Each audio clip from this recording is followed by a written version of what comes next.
आपके अपने YouTube channel Usha academy Bhopal में मैं इंजीनियर राकेश कुशवाहा आप सभी का स्वागत करता हूं। आज हम आपको नंबर सिस्टम का एक ऐसा कॉन्सेप्ट बताएंगे जिससे आपको जो बच्चे एंट्रेंस एग्जाम की तैयारी कर रहे हैं और जो बच्चे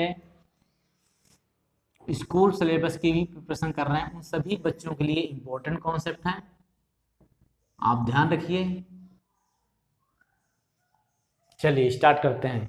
वीडियो आप अच्छे से एक बार पहले देखिए, इसके बाद आप डिसाइड करिए यदि वीडियो आपको अच्छा लगता है तभी आपको सब्सक्राइब शेयर करना है, अदरवाइज आपको इग्नोर कर देना है। क्लियर? चलिए स्टार्ट करते हैं। Number system. सबसे पहले हमें यह समझना है कि नंबर सिस्टम होता क्या है। कोई भी चैप्टर आपको पढ़ने के पहले सबसे पहला आपका काम यही रहेगा कि उस चीज को आपको समझना। जैसा कि आपको दिख रहा है ये सिस्टम, मतलब कि नंबर और सिस्टम दो चीज मिलकर बनी हुआ है। तो सिस्टम क्या होता है कि जैसे आपने यूज किया होगा डेसिमल सिस्टम। क्या यूज किया होगा आपने? डेसिमल यूज किया होगा, ये आपने यूज किया। लेकिन अभी तक आपको यही पता था कि सिस्टम डेसिमल क्या होता है। यही जानकारी आपको स्टेप बाय स्टेप मुझे बताना है। डेसिमल सिस्टम हुआ और बाइनरी हुआ। अब देखिए आगे जो तीन है, बाइनरी हुआ आपका, ऑक्टेल हुआ, हेक्साडेसिमल हुआ, ये चीज डिटेल पढ़ने की जरूरत नहीं क्योंकि ये आपके सिलेबस में नहीं है। ठीक, लेकिन डेसिमल इंपॉर्टेंट है आपके लिए। फिर भी मैं आपको थोड़ा आउटलाइन दे दूंगा, यदि क्वेश्चन यदि आता भी है तो आपसे बन जाए। सबसे पहले इस कॉन्सेप्ट में आपको समझना है बेस। क्या समझना जरूरी है? बेस। डेसिमल का बेस कितना होता है? 10। ध्यान रखिए, जैसे मान लीजिए मैंने कहा डेसिमल का 10 बेस होता है। ठीक, अभी तक आपने यूज किया होगा 5.8 को आपने लिखा 558/10 लिख दिया, लेकिन आपने कभी ये नहीं सोचा पॉइंट के बाद जीरो क्यों लग जाता है। यही सारी चीजें समझना है। डेसिमल 10। अब देखिए इसका बेस 10 है। एक बात ध्यान रखिए कि जिस वैल्यू जो भी बेस होगा उसके एक वैल्यू पहले आपको यूज करना है। जैसे डेसिमल में हम क्या करेंगे, 0 से लेके 9 तक, 0 to 9। बाइनरी का बेस 2, 8 और हेक्साडेसिमल का 16।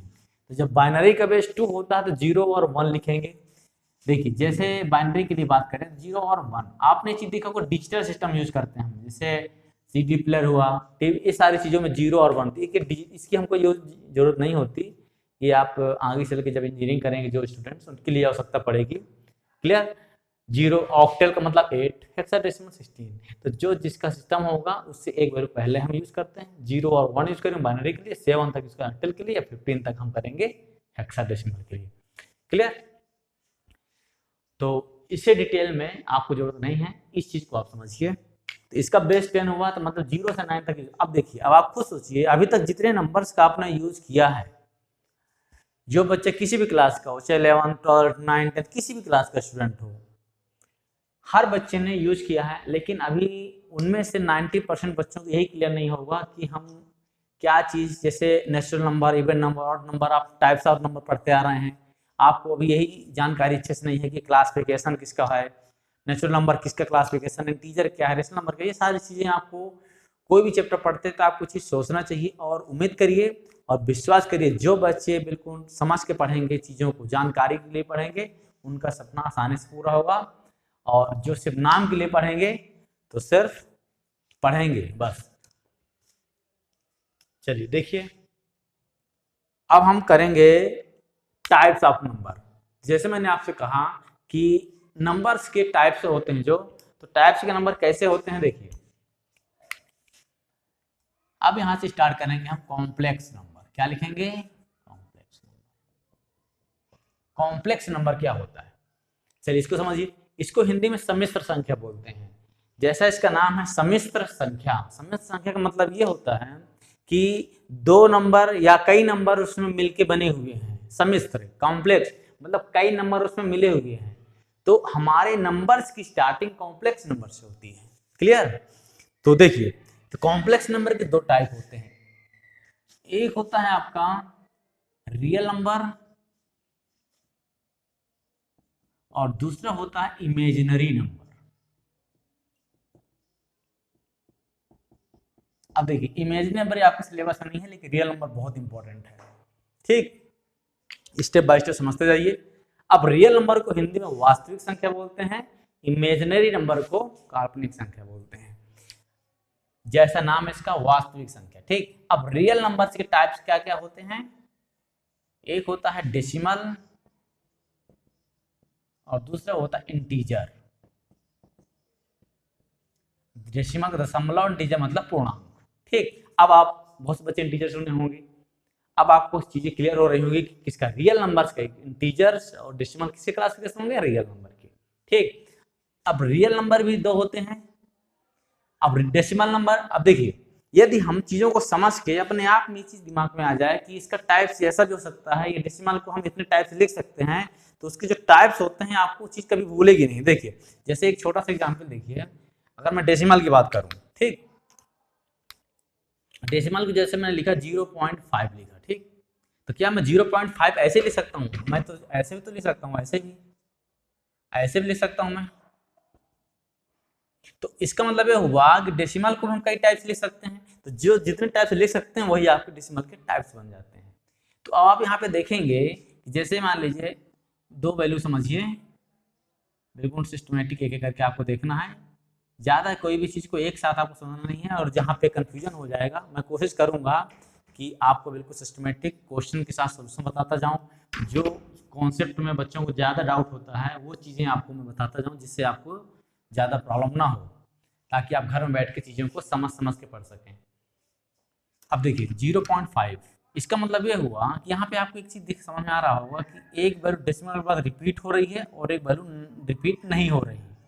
यही एक रीजन है कि हम क्या करेंगे, इसका नाम दे देते हैं। एक नाम होगा, क्या आपका नाम मिल गया आपको? एक मिला नाम आपको रिपीटिंग नंबर,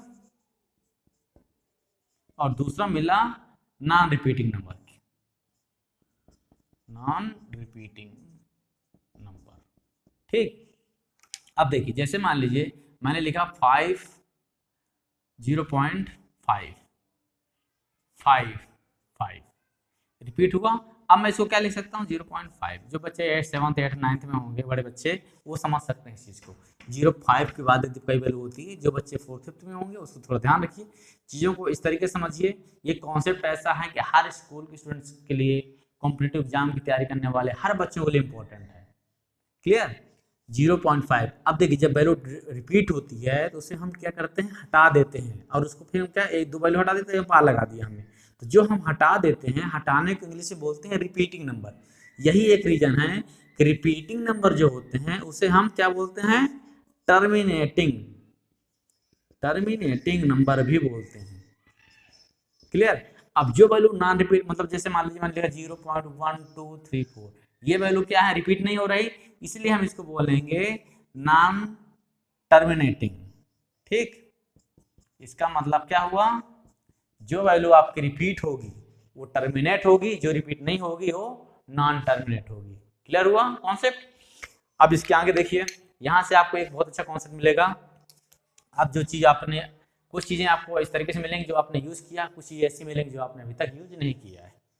देखिए, जैसे मान लीजिए लिखा है टर्मिनेटिंग नंबर, ठीक। अब आप यहाँ पे देख रहे हैं जैसे 0.5 है, इसको मैं क्या लिख सकता हूँ? 5.10 लिख सकता हूँ। इसको मैं सॉल्व करूंगा तो 1/2 होगा। तो ये आपको P/Q के फॉर्म में दिख गया, न्यूमरेटर डिनोमिनेटर के रूप में दिख गया। इसका मतलब ये हुआ कि जो वैल्यू P और Q के फॉर्म में लिख सकते हो आप, उसे हम क्या बोलते हैं? Rational number. क्या बोलेंगे? Rational, rational number. इसे रेशनल नंबर को हम परिमेय संख्या बोलते हैं, ठीक। और जिस वैल्यू को आप नहीं लिख सकते, जैसे √2 हुआ, √3 हुआ, इस तरीके से वैल्यू को, तो क्या क्या इसे क्या बोलेंगे हम? Irrational number. क्या बोलेंगे? Irrational number. ये हो गए दो। तो जो वैल्यू टर्मिनेट होगी, इस तरीके की चीजें आपको क्लियर हो रही हैं। रेशनल नंबर हुआ, इरेशनल नंबर हुआ। चलिए, अब आगे देखिए इंटीजर। इंटीजर क्या होते हैं? अब इंटीजर को थोड़ा समझिए। जैसे मान लीजिए एक लाइन से हम रिप्रेजेंट कर लेते हैं, ये 0 लिख लीजिए, 1 2 3 4, 1 2 3 4। सभी को पता है कि राइट साइड में पॉजिटिव वैल्यू होंगी, इस साइड आपकी पॉजिटिव और इस साइड आपकी नेगेटिव।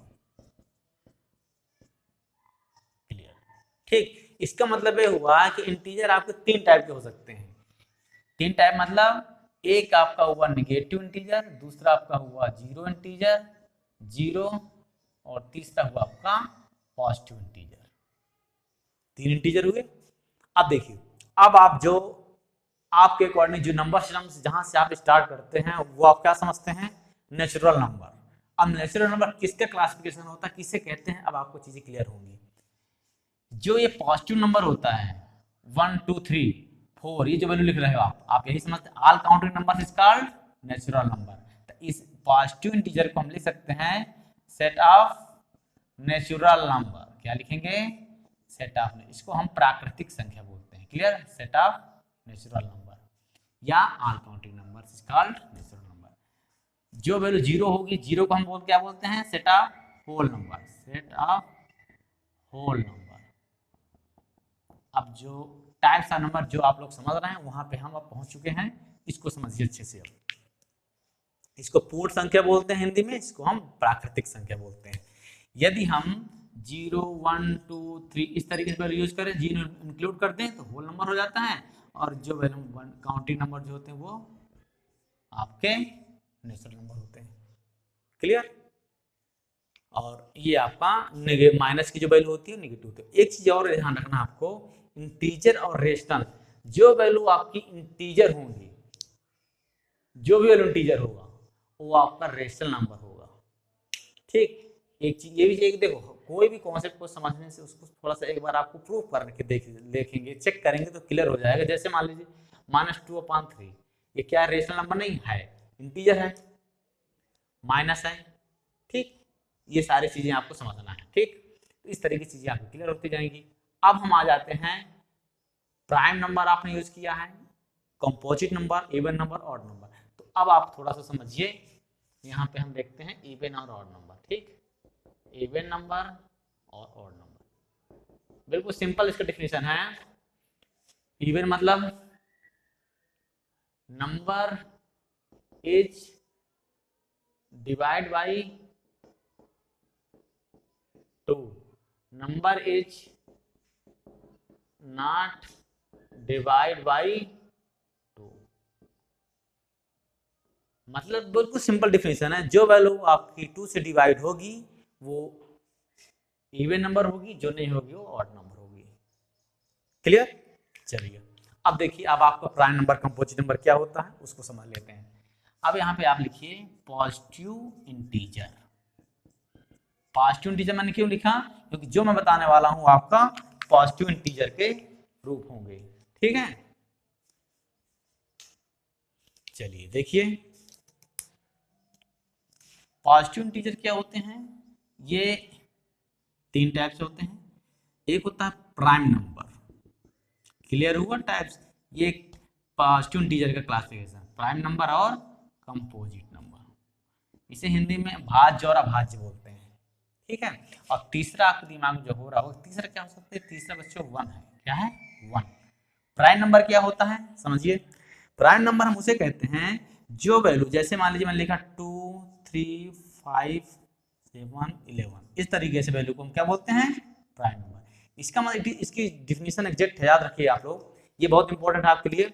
आपके सिलेबस में जो चीजें आपके सिलेबस की आपके लिए इंपॉर्टेंट उसको ध्यान समझना है, बाकी चीज जानकारी आपको पूरी लेनी है। क्योंकि देखिए बढ़ते कंपटीशन में कोई भी क्वेश्चन कहीं से भी आ सकता है, इसलिए आपको डिटेल में बताना बहुत जरूरी है। क्लियर। अब यहां से देखिए क्वेश्चन कैसे कैसे बन सकते हैं। आपसे मैं स्मॉलेस्ट प्राइम नंबर क्या होता है तो आप 2 बता देंगे। 2 आपका देखिए 2 क्या है, सम भी है, मतलब क्या है, इवन नंबर भी है, तो इवन प्राइम नंबर 2 हो गया। इसकी डिफिनेशन कैसे आप समझेंगे, कोई जैसे इवन नंबर प्राइम नंबर और ऑड नंबर में कैसे समझेंगे। जो वैल्यू 2 से डिवाइड नहीं होगी उससे आप ऑड नंबर कहेंगे। और यहाँ पे देखिए जो वैल्यू किसी और से ना कटे, मतलब जो वैल्यू खुद अपने आप से कटेगी। देखिए 2 1 2 3 1 3, कोई वैल्यू किसी और से नहीं कटेगी। अब देखिए जैसे मान लीजिए मैंने लिखा 9, आप 9 को मैं ऑड नंबर कहूंगा, लेकिन प्राइम नंबर आप नहीं कह सकते। क्यों, क्योंकि 9 किससे कट जाएगा, 3 से। 9 3 से कटेगा, इसलिए हम इसे क्या बोलेंगे, ऑड नंबर, प्राइम नंबर नहीं कहेंगे। प्राइम नंबर का इसलिए देखिए, इसलिए मैं आपसे बोलता हूँ हिंदी में जानना जरूरी है आपको। अभाज्य मतलब जो वैल्यू किसी से ना कटे, जो खुद अपने आप से कटती है उसे हम प्राइम नंबर बोलते हैं। कंपोजिट नंबर का डिफिनेशन होता है more than 2 factor, more than 2 factor.